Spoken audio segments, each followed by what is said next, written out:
completely concur with the view that intermittent fasting feels great, is great, and probably works with your hormones great during the follicular phase. During the luteal phase, which is the phase after ovulation, I found, for me personally, it's much better to switch back into eating when the sun's up, basically.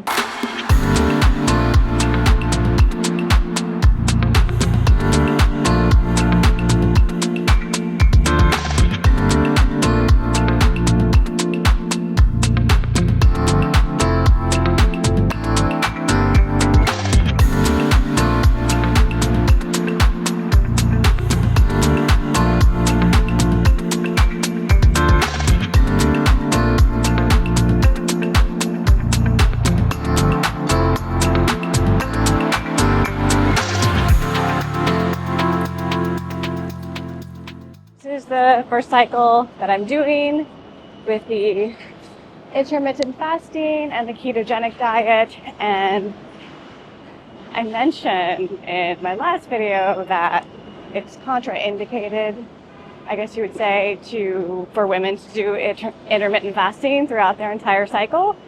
And for me personally, I have definitely experienced the reasons behind that. I continue to do intermittent fasting all the way up until ovulation, and my body was adjusting to it fine. It felt great. My energy level was high. I didn't actually even want to stop intermittent fasting by the time that I ovulated. And so I kind of said to myself, well, hey, if this is really working for me and my body it's happy with this arrangement, then why not? I'll just keep it going. So I did for the first about 3 days after ovulation. And then I started to feel like it wasn't quite working as well as it had been previously. Started to get hungrier a little bit earlier, so moved it up a bit. Started to be harder to wait until 11 or 12 o'clock to eat. The evening times weren't bad, but it is difficult to get in a dinner before 8 o'clock sometimes. So there were probably day 4, day 5 that I was moving it up. Then by day 6, the weekend came around. We started eating in the morning, and I haven't gone back since. I am now, this morning, eating my shake at 8 a.m. And that is what feels right and feels good for my body. I am hungry that early, and so I am not forcing myself to go without food for very long. So I just wanted to report that and say that I actually completely concur with the view that intermittent fasting feels great, is great during the follicular phase. During the luteal phase, which is the phase after ovulation, I found, for me personally, it's much better to switch back into eating when the sun's up, basically. So as soon as you feel hungry in the morning until the sun goes down at night. And I feel like that's great for my energy levels, and I know that it's great for my hormones. So that just makes me very happy overall. I am still doing the ketogenic diet. No sugar and low carbs. I am also 100% avoiding gluten. I had this wonderful banana bread that I had made with regular white flour. Very healthy, and protein powder too. But after eating clean with no gluten for about a week, you guys know I lost a lot of inflammation. I decided I was going to have a piece of that banana bread as one of my carbohydrates for the day, since it was, so healthy and made with protein powder. Homemade with protein powder. My reaction to that was almost immediate. It took me out for several hours. I felt brain fog. I felt lethargic. My body felt like it had a huge weighted blanket on it. I was unmotivated to do anything. I believe there were some stomach reactions to that as well. It was really revealing to me. It was so obvious, so immediate.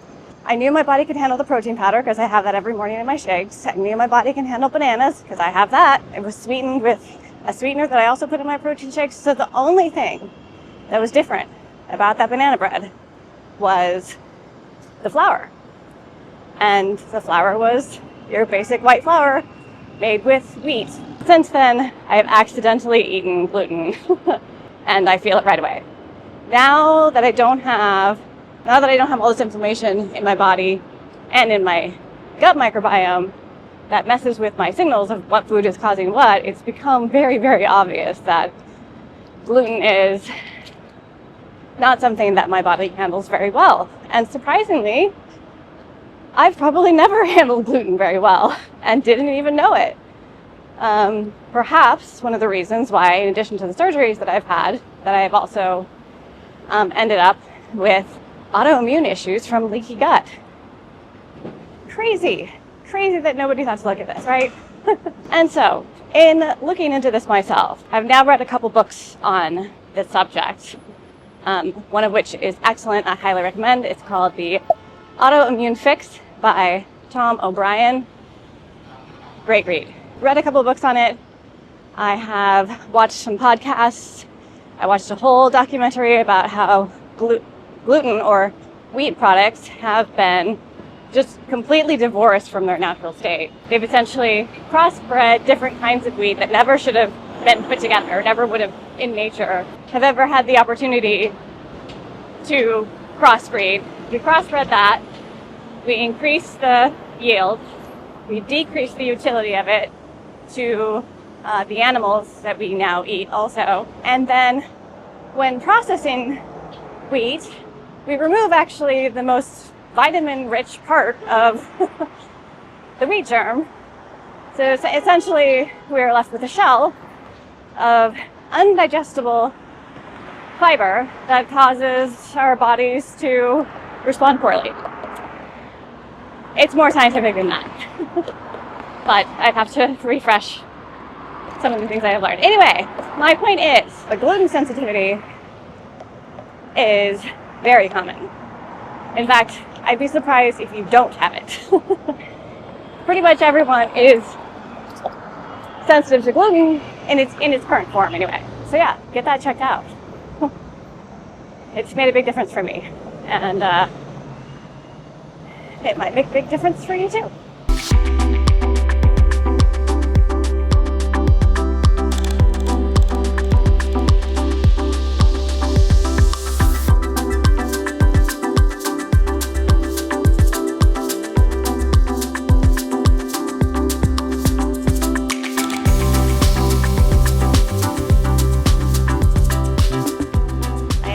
To acupuncture today in between a couple summer storms.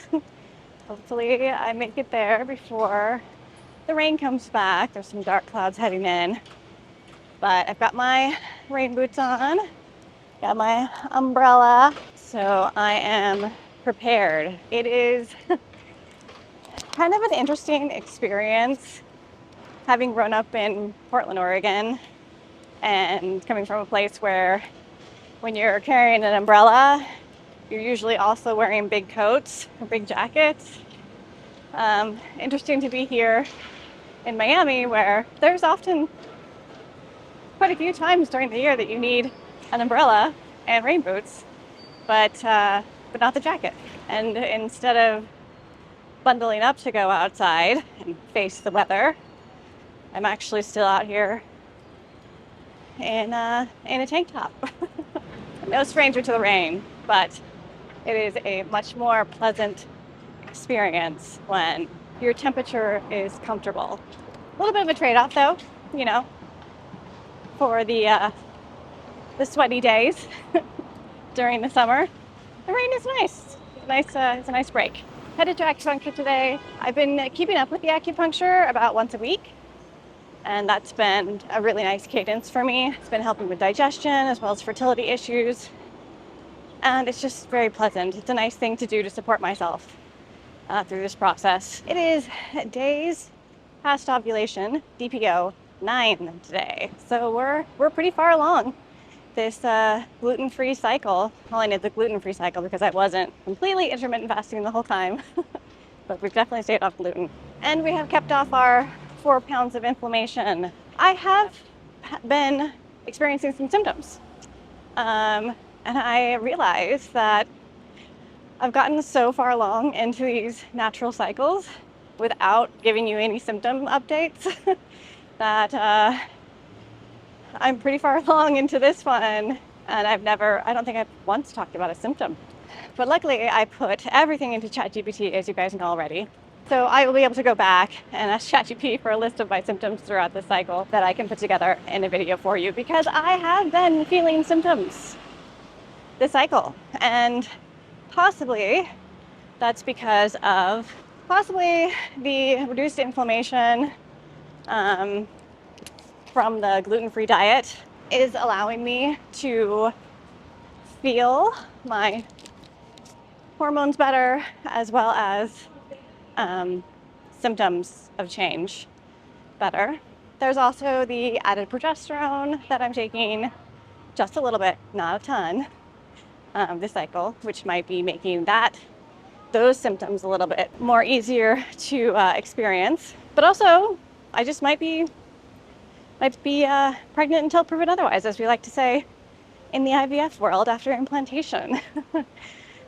So if we were going to translate this time period of cycle right now to IVF world speak, if I had been implanted with a 5-day blastocyst, today at days past ovulation 9 would be 4 days after frozen embryo transfer, or as I like to say it, implantation day. If you've been following along on my journey, the last time that I had the embryo transfer that turned into the chemical pregnancy, the day that I tested and got the faint line was 6 days past the implantation date. So I'm 2 days away in this current cycle, if you're following along and all that mumbo jumbo of numbers, 2 days away in this cycle of testing, which actually would put me at days past ovulation of 11. This cycle I will be testing because I need to know whether or not I should stop the progesterone supplementation. So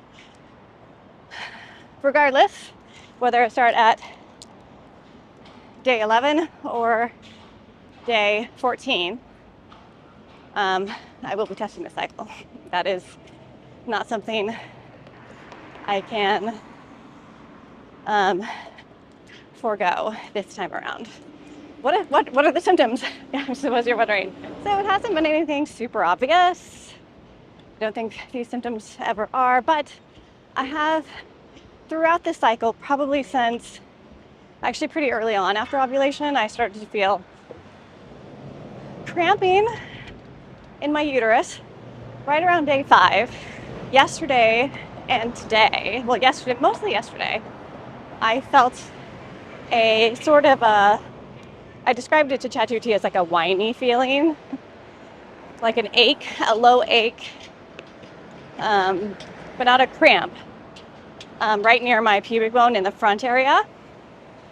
I was feeling that yesterday, and then obviously it made me curious about what was going on in there, and so I started to see if I could feel that hardness that sometimes happened, that did happen during the last implantation, and I felt like I could feel that.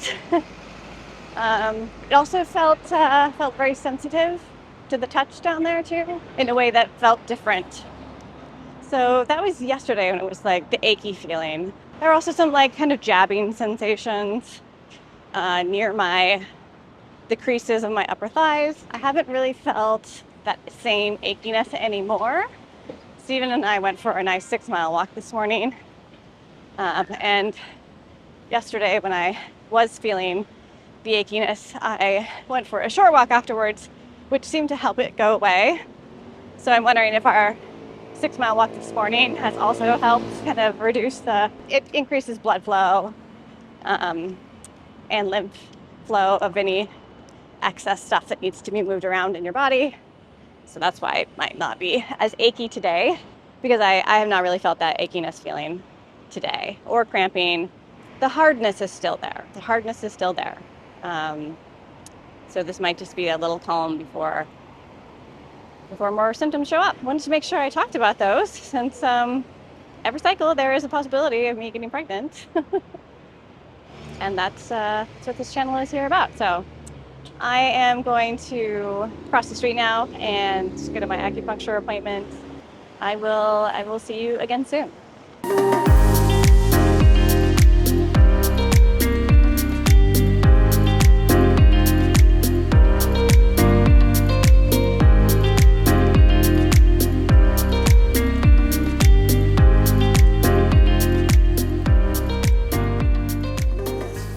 Well, good afternoon. I am just returning from acupuncture and feeling very chill.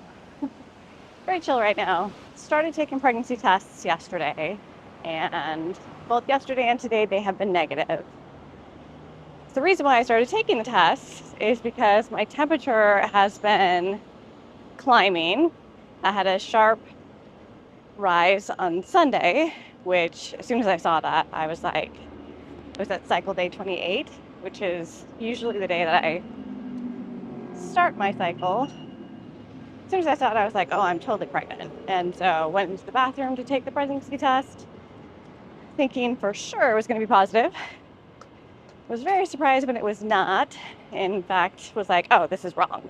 It must be too low, The HCG must be too low for it to be registering. Felt pregnant all day. Felt like I had nausea. I had like a pimple on my chin. Just really was feeling like things were pointing in that direction. Not a lot of breast tenderness, which is like a progesterone sign. But yeah, food aversions and nausea probably were the most things that I haven't really felt before. Took a test again this morning, thinking maybe I'd see a faint line. Today is DPO 13, and unfortunately that one is still negative as well. I started spotting last night, and then today it has kind of turned into a very light but steady flow, and so that really made me very unhappy earlier today. So I'm glad I had this acupuncture appointment. At this point there's no changing whatever outcome is going to happen, so just have to kind of accept what is and what is to be. So I'm in a better place with that right now.